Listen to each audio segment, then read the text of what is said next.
쇼펜하우어의 행복론과 인생론 제10장 스스로 사고하기. 아무리 장서가 많더라도 정리되어 있지 않은 도서관은 책의 수는 얼마 되지 않아도 정리가 잘 된 장서만큼 효용이 없는 것처럼 지식도 마찬가지다. 아무리 많은 지식이라도 자신의 사고로 철저히 다듬은 지식이 아니라면 양은 훨씬 적어도 다양하게 숙고한 지식만큼 가치가 없다. 알고 있는 지식을 모든 방면으로 조합하고 모든 진리를 다른 진리와 비교해서야 비로소 자신의 지식을 완전히 자기 것으로 하고 그 지식을 자기 마음대로 할 수 있다. 알고 있는 것만 면밀히 숙고할 수 있다.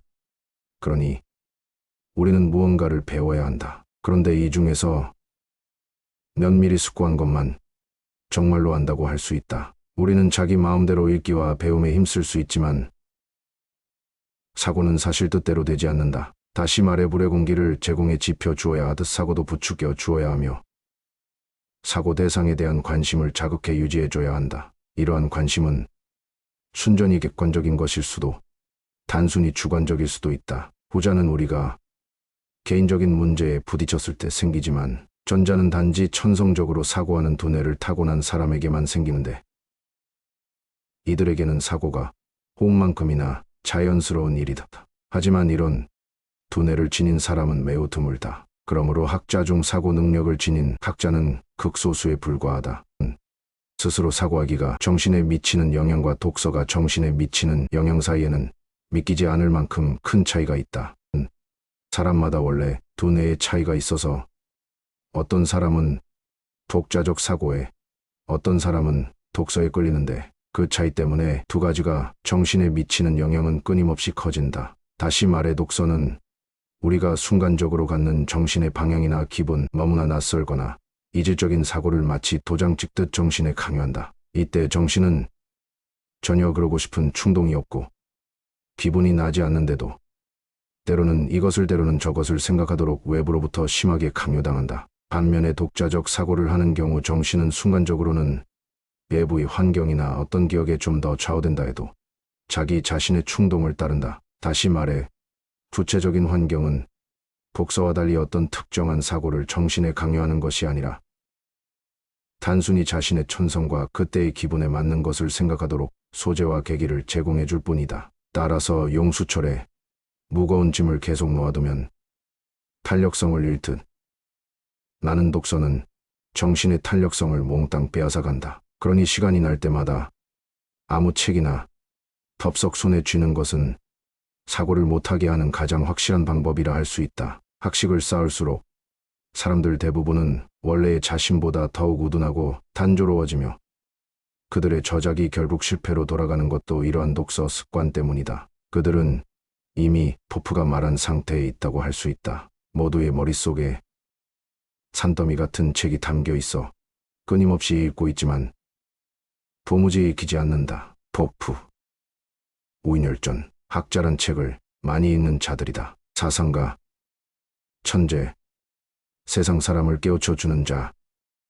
인류의 후원자는 직접 세상이라는 책을 읽은 사람을 말한다. 엄밀히 말하면 자신의 기본 사상에만 진리와 생명이 깃든다. 우리가 제대로 온전히 이해하는 것은 그것뿐이기 때문이다. 독서로 얻은 남의 생각은 남이 먹다 남긴 음식이나 남이 입다가 버린 옷에 불과하다. 우리의 마음속에서 일어나는 자신의 생각과 책에서 읽은 남의 생각의 관계는 낯이 봄에 꽃이 피어나는 식물과 돌멩이 속에 든 태고적 식물의 화석의 관계와 같다. 독서는 스스로 사고하기에 단순한 대용품에 불과하다. 독서를 하면 남의 생각에 자신의 사고가 끌려다닌다. 만약 책이 우리를 이끌어 간다고 한다면 나는 책은 그 안에 얼마나 많은 미로가 있는지 얼마나 고약한 결과에 이를 수 있는지 보여주는 데 유용할 뿐이다. 하지만 수호신의 인도를 받는 사람, 즉 독자적 사고를 하고 자발적으로 생각하고 올바로 생각하는 사람은 올바른 길을 발견하는 나침반을 갖고 있다. 그러므로 자신의 사고에 셈이 막혀 버렸을 때만 독서를 해야 한다. 가장 뛰어난 두뇌의 소유자라도 가끔 그런 경우가 충분히 생길 수 있을 것이다. 이와 달리 책을 손에 들기 위해 원초적 힘을 지닌 자신의 생각을 쫓아버리는 것은 성령에 죄짓는 일이다. 그런 사람은 말린 식물 표본을 보려고 또는 봉판화 속의 아름다운 경치를 보려고 야외에서 도망치는 사람과 같다. 이따금 우리는 크게 애써 스스로 사고하고 다방면으로 조합해서 천천히 알아낸 진리나 통찰이 어떤 책에 그대로 쓰인 것을 편리하게 발견할 수도 있다. 하지만 스스로 사고해서 알아낸 지식은 책에서 거저 얻은 것에 비해 100배는 더 가치 있다. 그렇게 해야만 그 진리는 불가결의 부분이자 살아있는 구성 요소로 우리 사고의 전체 체계에 들어와 완전하고 확고한 관련을 맺으며 그 근거와 결론이 모두 이해되어 우리의 전체 사고방식의 색깔, 색조, 특징을 띠기 때문이다. 또한 그 진리는 꼭 필요하다고 생각될 때 바로 때맞추어 나타나므로 확고한 위치를 차지해 두 번 다시 사라져버리는 일이 없다. 따라서 다음과 같은 괴테의 시구는 이런 사실을 가장 완벽하게 응용하고 즉 설명하고 있다. 조상에게서 물려받은 것을 소유하려면 그대가 그것을 획득하라. 괴테 파우스트 제1부. 다시 말해 스스로 사고하는 사람은 자신의 견해가 지닌 권위를 나중에 알게 되는데 그때 그 권위는 자신의 견해에 힘을 씌워주고 그것을 강화하는 데 도움이 된다. 반면에 책에만 매달리는 철학자는 다른 사람들에게서 주워 모은 견해들을 가지고 하나의 전체 체계를 만드니까 그 견해들에서 출발하는 셈이다. 그렇게 되면 그 체계는 서로 다른 재료로 짜 맞춘 로봇과 같은 반면 스스로 사고해서 만든 체계는가 태어난 살아있는 인간과 같다. 전체 체계가 생겨나는 방식은 인간이 태어나는 방식과 유사하기 때문이다. 다시 말해 외부 세계가 사고하는 정신을 쇠퇴시킨 후 그 정신이 체계를 쭉 품고 있다가 나은 것이다. 단순히 습득한 진리는 마치 의수나 의족, 의치, 릴랍으로 만든 코나 기껏해야 남의 살로 성형수술한 코처럼 우리 몸에 그냥 붙어있기만 할 뿐이지만 스스로 사고하여 얻은 진리는 자연스러운 수족과 같으므로 그것만이 정말로 우리 것이다. 사상가와 단순한 학자의 차이도 이런 사실에 기인한다. 따라서 독자적 사고를 하는 사람의 정신적 획득물은 올바른 빛과 그림자의 배합, 은은한 색조, 색채의 완전한 조화로 살아있는 한편의 빼어난 아름다운 그림처럼 보인다. 하지만 단순한 학자의 정신적 획득물은 알록달록한 색으로 가득하고 체제도 정돈되어 있지만 조화와 연관성이며 의미가 결여된 커다란 팔레트와 같다. 독서란 자기의 머리로 생각하는 대신 다른 사람의 머리로 생각하는 것을 말한다. 그런데 스스로의 생각으로 엄밀하게 완결된 체계는 아니더라도 항상 조리 있는 전체를 발전시키려 할 때 끊임없는 독서로 다른 사람의 생각이 강하게 흘러들어오는 것만큼 불리한 작용을 하는 것은 없다. 다른 사람의 생각은 모두 남의 정신에서 싹튼 것이며 다른 체계에 속하고 다른 색채를 띠고 있어서 사고와 지식,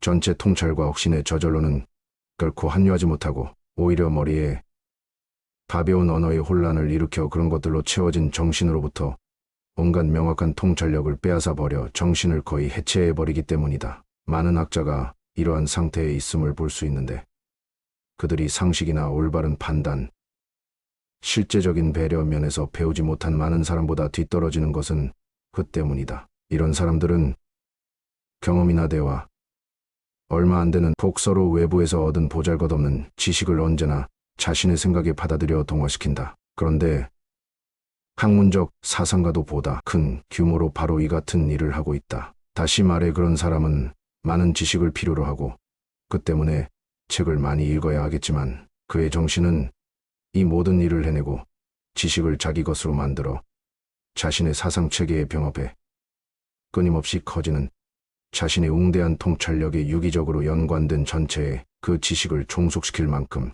충분히 강력한 것이다. 이때 사상가 자신의 생각은 파이프 오르간의 기초 저음처럼 항시 모든 음을 지배하며 결코 다른 음에 묻히는 일이 없다. 반면에 단순히 박식하기만 한 사람은 온갖 음조로 이루어진 누더기 음이 갈팡질팡하는 바람의 기본음을 더 이상 들을 수 없다. 독서로 일생을 보내고 여러 가지 책에서 지혜를 얻은 사람은 여행 안내서를 잔뜩 읽고 어느 나라에 관한 지식을 얻은 사람과 같다. 이런 사람은 많은 정보를 줄 수는 있지만 엄밀히 말하면 그 나라의 사정에 대한 일목요연하고 분명하며 철저한 지식을 갖고 있지는 못하다. 이와 반대로 일생을 사고하며 보낸 사람은 직접 그 나라에 갔다 온 사람과 같다. 이런 사람만이 그 나라의 실제 모습을 알고 있고 그곳의 문제를 일목요연하게 꿰뚫고 있으며 진정으로 그 사정에 정통하다. 책에만 매달리는 평범한 철학자와 스스로 사고하는 사람과의 관계는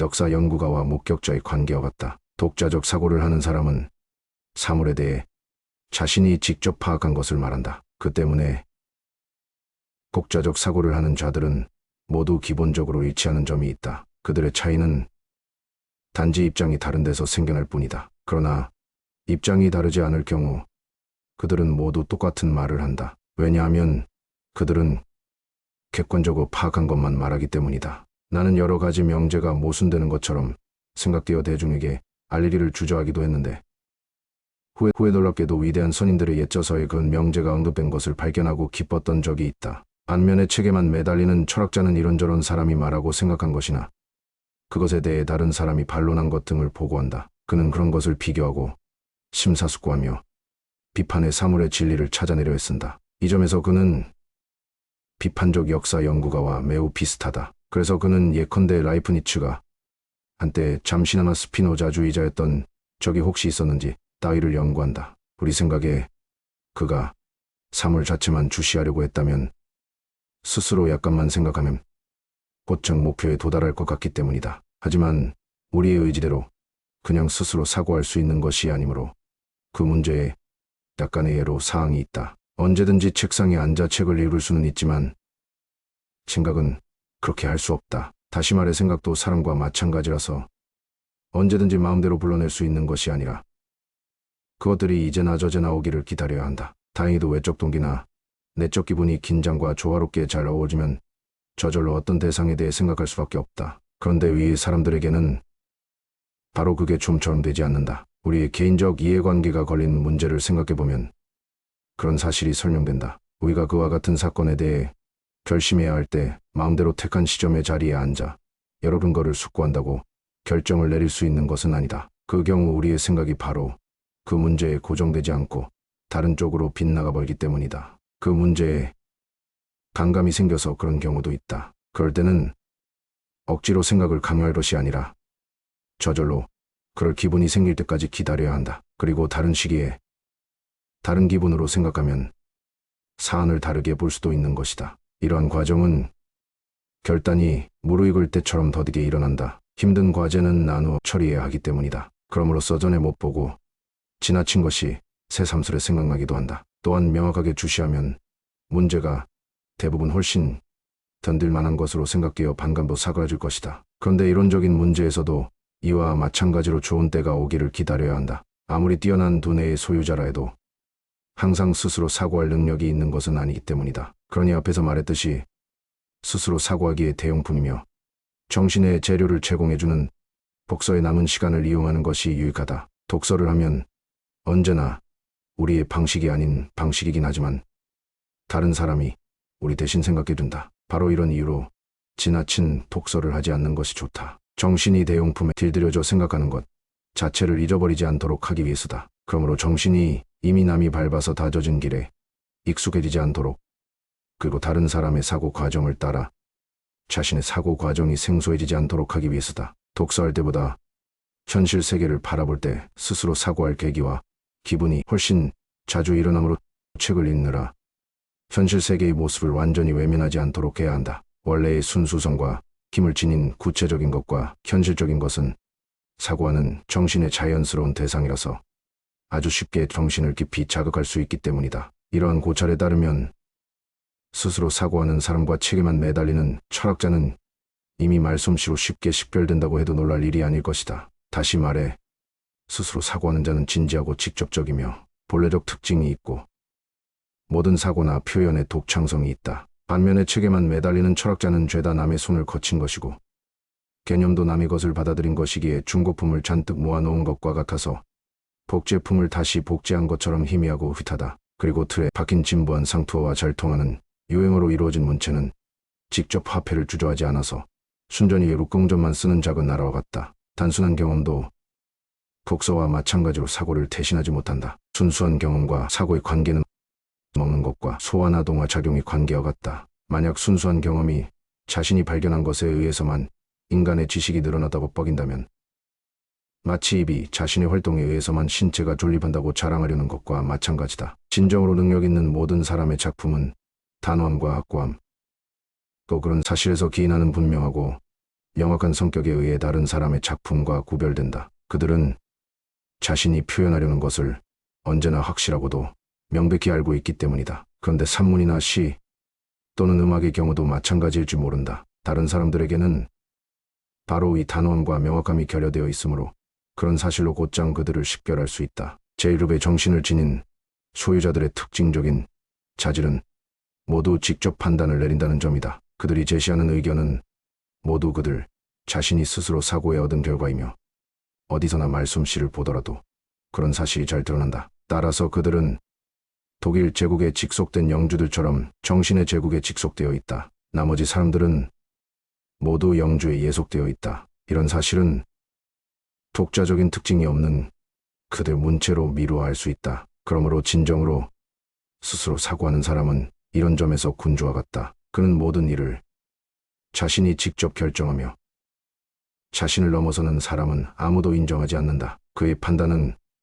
군주의 결정처럼 자신의 절대적 권력에서 유래하며 자기 자신에게서 출발한다. 군주가 타인의 명령을 인정하지 않는 것처럼 스스로 사고하는 자는 권위를 인정하지 않으며 그 자신이 제가 한 것 말고는 아무것도 효력을 인정하지 않기 때문이다. 반면에 온갖 종류의 지배적인 견해, 권위, 편견에 사로잡힌 속된 두뇌의 소유자는 법이나 명령에 묵묵히 복종하는 민중과 같다. 권위 있는 자의 말을 인용해서 이해결의 문제를 판정하기를 매우 좋아하고 그러는데 급급한 사람들은 자신에게 부족한 자기의 분별력이나 통찰력 대신 남의 것을 동원할 수 있을 때 참으로 기뻐한다. 그런 사람은 헤아릴 수 없이 많다. 세네카가 말하든 누구나 스스로 판단하기보다 오히려 남의 말을 믿으려고 하기 때문이다. 따라서 그들이 논쟁에서 즐겨 쓰는 무기는 권위다. 그들은 이 무기를 가지고 서로 치고받고 싸운다. 그러므로 어쩌다 논쟁에 휘말린 자는 이런저런 근거나 논거를 들어 반대 주장을 펴는 것이 아무런 도움이 되지 않는다. 그들은 생각하고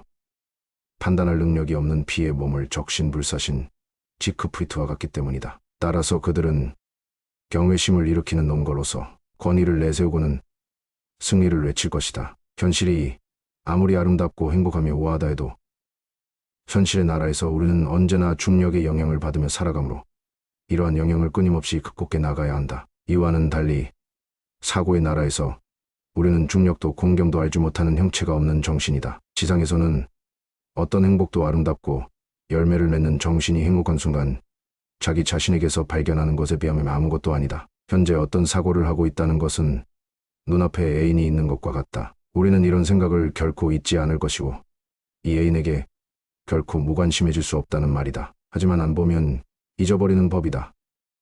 아무리 멋진 생각이라도 적어두지 않으면 자시 기억해내지 못할 정도로 완전히 잊어버릴 위험이 있고 애인도 결혼하지 않으면 달아날 위험이 있다. 어떤 생각을 해낸 사람에게만 가치 있는 생각이 많다. 하지만 독자의 반영이나 성찰에 의해 영향을 미칠 힘이 있는, 다시 말해 글로 쓰인 후에 독자의 관심을 끄는 생각은 그것들 중 극소수에 지나지 않는다. 이런 경우 무엇보다 자기 자신을 위해 생각한 것만 진정한 가치가 있을 뿐이다. 일반적으로 사상가는 무엇보다 자신을 위해 사고하는 사람과 남을 위해 사고하는 자로 분류할 수 있는데 전자의 사람들이 참된 사상가이며 단어의 이중적 의미에서 스스로 사고하는 사람이다. 그들이야말로 참된 철학자다. 그들은 사물을 진지하게 생각하고 그들 생활의 즐거움과 행복은 바로 사고에 있기 때문이다. 후자의 사람들은 소피스트들이다. 그들은 그럴듯하게 드러내 보이기를 원하고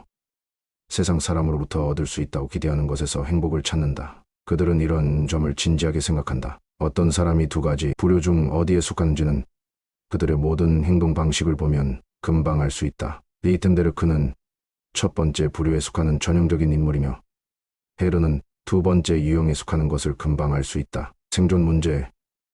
이 애매하고 괴로우며 덧없는 꿈과도 같은 생존 문제는 너무나 중요하고 절박하다. 그 문제를 잘 헤아리는 자가 그런 점을 깨닫자마자 다른 모든 문제와 목적은 그 그림자에 덮여 무색해질 정도로 생존 문제는 너무나 중요하고 절박하다. 몇몇 드문 경우를 제외하면 모든 사람은 이 문제를 분명히 의식하지 않으며 심지어 전혀 깨닫지 못하는 것 같다. 그들은 오히려 그것과 전혀 다른 문제를 걱정하고 오늘 일이나 자신이 아주 가까운 장래의 일만 생각하며 그날그날을 살아간다. 그러면서 이 문제를 일부러 회피하거나 그 문제와 관련해서 어떤 대중 형이상학 체계와 기꺼이 타협하며 그것으로 그럭저럭 만족한다. 이 점을 잘 헤아려 보면 우리는 인간이란 매우 넓은 의미에서만 사고하는 존재로 부를 수 있다는 견해를 갖게 될지도 모른다. 그런 후에는 깊은 생각이 없고 단순한 특성이 나타나도 그다지 놀라지 않을 것이며 오히려 보통 인간의 지적 시계가 사실 동물의 그것을 넘어서기는 하지만